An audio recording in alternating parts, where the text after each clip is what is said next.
ভারতীয় নির্বাচন কমিশনের পক্ষ থেকে নির্বাচনী নির্ঘণ্ট ঘোষণার কিছুদিনের মধ্যেই বাম কংগ্রেস জোটের পক্ষে পশ্চিম ত্রিপুরা লোকসভা কেন্দ্রে প্রতিদ্বন্দ্বিতা করার জন্য আশিস কুমার সাহা মনোনয়নপত্র পেশ করেছেন। পশ্চিম ত্রিপুরা লোকসভা কেন্দ্রে বাম কংগ্রেস প্রার্থী কংগ্রেস সভাপতি আশিস কুমার সাহা প্রতিদ্বন্দ্বিতার ময়দানে থাকলেও বিজেপি প্রার্থী তথা রাজ্যের প্রাক্তন মুখ্যমন্ত্রী সাংসদ বিপ্লব কুমার দেব কবে মনোনয়নপত্র পেশ করবেন, এই নিয়ে সারা রাজ্যে একটা ধোঁয়াশা তৈরি হচ্ছে।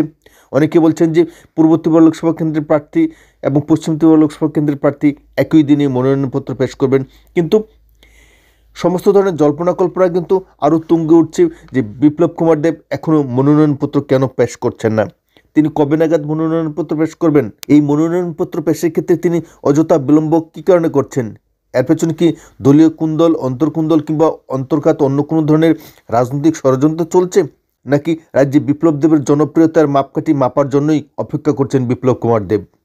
যদিও সারা রাজ্যে রাজনৈতিক উন্মাদনা সৃষ্টি করতে সক্ষম হয়েছেন বিপ্লব কুমার দেব, কিন্তু তাহলে মনোনয়নপত্র পেশের ক্ষেত্রে তিনি অযথা বিলম্ব করছেন, এর পেছনে কী রহস্য রয়েছে? সেই সমস্ত জল্পনা কল্পনার অবসান ঘটতে চলেছে বলে জানা গিয়েছে।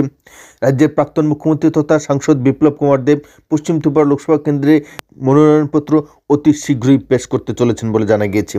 এবং বিজেপি অভ্যন্তরীণ সূত্রে যে সংবাদ পাওয়া গেছে, আগামী 27 মার্চ বিপ্লব কুমার দেব মনোনয়নপত্র পেশ করতে চলেছেন।